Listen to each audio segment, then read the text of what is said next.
Okay जी, हम start करें MCQ से। सो स्टार्ट करते हैं जी। That was the first one. The second passage for reading blank on the examination paper foxed me completely. I couldn't understand it at all. Now, foxed means confused. And let me tell you one more thing. अगर कोई चीज आपको ना समझ में आ रही हो, जैसे सपोज किसी को फॉक्स का मतलब समझ में नहीं आ रहा, तो उससे पहले या उसके बाद, स्पेसिफिकली उसके बाद वाला जो एलिमेंट है ना, जो भी आपको एक फ्रेज मिल रही है या क्लॉज मिल रही है, उसको आपने एक बार देख लेना. Like you can see here it is written, I couldn't understand it at all. So it clearly tells us कि फॉक्स का मतलब क्या होगा, समथिंग दैट कंफ्यूजेस यू, जो कि आपको बिल्कुल परेशान कर दे. Now we know reading, here it is used as an adjective. और कल हमने किया था कि after adjective we use noun. तो adjective के बाद हमने क्या यूज करना होता है, हमने noun यूज करना होता है. So static तो नहीं हो सकता, even if you are not aware of the meaning of static. वैसे बता देता हूँ, static का मतलब होता है monk, दरवेश. ठीक है, तो मॉन्क इसका मतलब होता है स्टैटिक का. But even if you are not aware, you can cross it by the fact that TIC is the formation of adjective. TIC majority जहां भी लगेगा वो एडजेक्टिव की फॉर्मेशन होगी. जैसे आप कहते हो फैंटास्टिक, जैसे आप कहते हो रियलिस्टिक. ठीक है, सो एस्थेटिक TIC आ गया, तो TIC is actually an adjective. तो एडजेक्टिव के बाद हमने नाउन यूज करना है, एडजेक्टिव के बाद हमने एडजेक्टिव दोबारा यूज नहीं करना, because adjective actually qualifies a noun. तो इसके बाद नाउन ही चाहिए हमें. Evaded, we know ED, it is the formation of verb. Adjective की भी होती है लेकिन वो वर्बल एडजेक्टिव ही होता है. And audacious, OUS is also the formation of adjective. जैसे आप कहते हो fabulous, जैसे आप कहते हो, ठीक है, रीडिंग नाउन हो सकता है. जैसे फॉर एग्जाम्पल मैं कहूं कि reading is my hobby, here it will be used as a noun, gerund के तौर पे. जी बिल्कुल, रीडिंग यहां पर जो है वो फॉर्म ऑफ वर्ब भी है, बिल्कुल है, बट ING जो है, जिसको हम प्रेजेंट पार्टिसिपल कहते हैं, that can also be used as an adjective. ठीक है, जैसे मैं कहूं कि it is N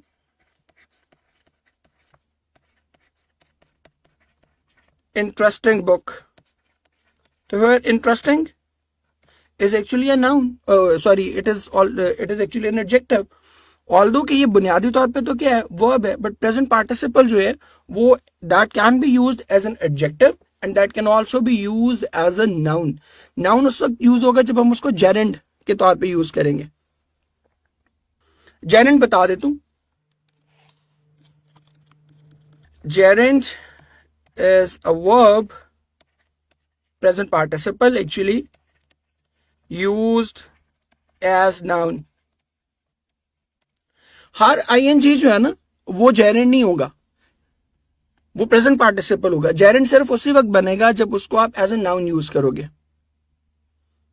so gerund is actually used as a noun. For example, अगर मैं कहूं, इधर लिख रहा हूं, he is swimming,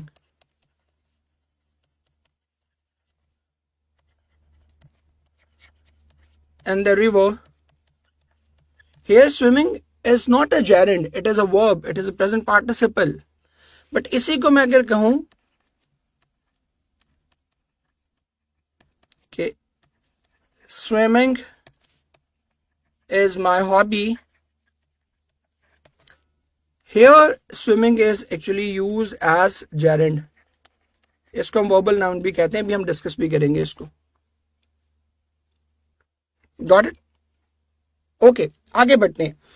the second passage for reading blank on the examination fox me completely, and the correct option is obviously reading comprehension. Now why is reading an adjective? It is actually qualifying comprehension. What sort of comprehension? You actually want reading comprehension. So reading is actually defining comprehension. That is why reading here is an adjective. Next, I had remained virtually silent throughout this meeting, blank myself to copious note taking. Now, delusion तो नहीं हो सकता, because IUN we know it is the formation of a noun. Myself लगा हुआ है, तो myself से पहले we need actually a verb. तो IUN, that is a noun. Release, it is a verb, but it cannot be used because here we have used past form of verb, and you know past can only be followed by past.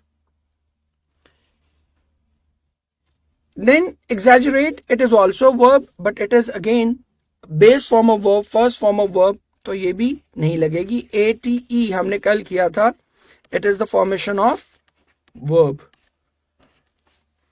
So the right option for you will be obviously confining myself to copious note taking. Next देखते हैं. हो सकता है कुछ बच्चों ने यहां पर इसको गलत मार्क किया हो.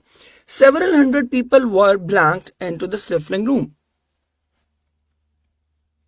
Emphatic pronoun से पहले लगता है, otherwise नहीं लगता. Suppose अगर मैं कहूं ना,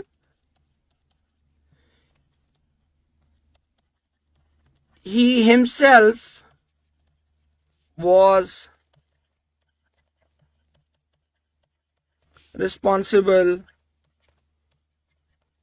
for his loss.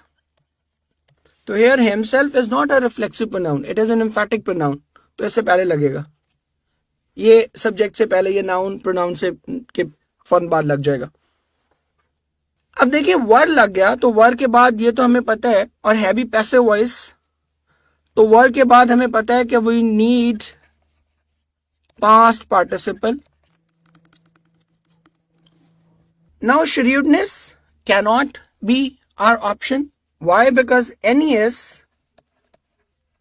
is the formation of noun. आप कहते हो cunningness, cleverness, ठीक है.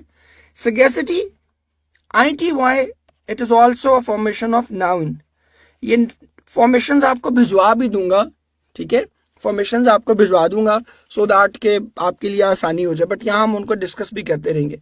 So even that you do not know the meaning of shrewdness और sagacity. sagacity वैसे कहते हैं विजडम को, और shrewdness कहते हैं, shrewdness भी विजडम को कहते हैं, ठीक है.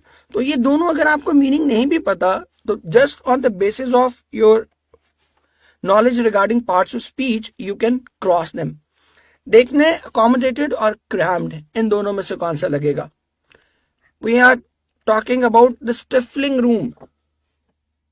If it is a stifling room, people cannot be accommodated, they must be crammed. ठीक है, because accommodated का मतलब क्या है कि comfortably, they are placed comfortably wherever they are. So it cannot be accommodated, it must be crammed. Crammed का मतलब होता है ठूंसा हुआ होना ना किसी चीज में, बहुत ही ज्यादा स्टफलिंग हो जाना किसी चीज का, that is called crammed. Cramming से आप याद रख सकते हो ना, क्रैमिंग रट्टाबाजी, उसमें भी आप क्या कर रहे होते हो, दिमाग में चीजें ठूस रहे होते हैं आप. Most people will feel blank and unconfident in social activities. Now एक और चीज बता रहा हूं आपको, एंड इसको हम कहते हैं, आगे पढ़ेंगे भी हम, कपलेटिव कंजंक्शन.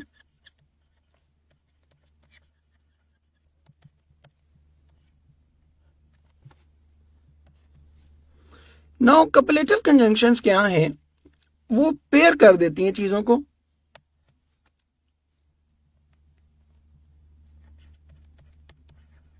अब एंड क्या करेगा, पेयर कर रहा है। अब एंड के दोनों तरफ same type of parts of speech and adjectives will be used। कि अगर यहां कोई नेगेटिव चीज आ रही है तो एंड से पहले भी क्या होगा, नेगेटिव चीज होगी। Got it?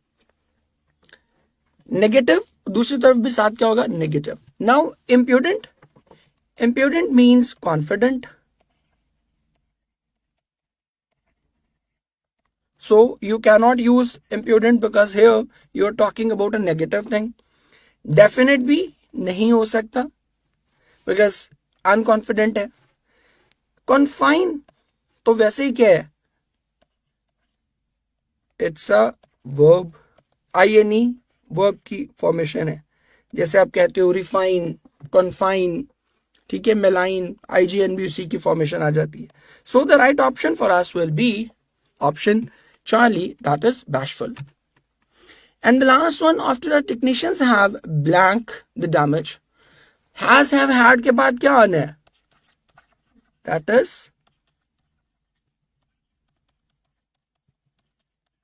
past participle। IUN, that is noun, that cannot be the case। Hindrance, ANCE, that is also a noun, it cannot be placed here। और elusive, IVE, that is actually adjective। जैसे आप कहते हो attractive, supportive, तो IVE adjective है। अब इनके meaning अगर आपको नहीं भी पता, even then on the basis of your knowledge regarding parts of speech you can simply exclude them।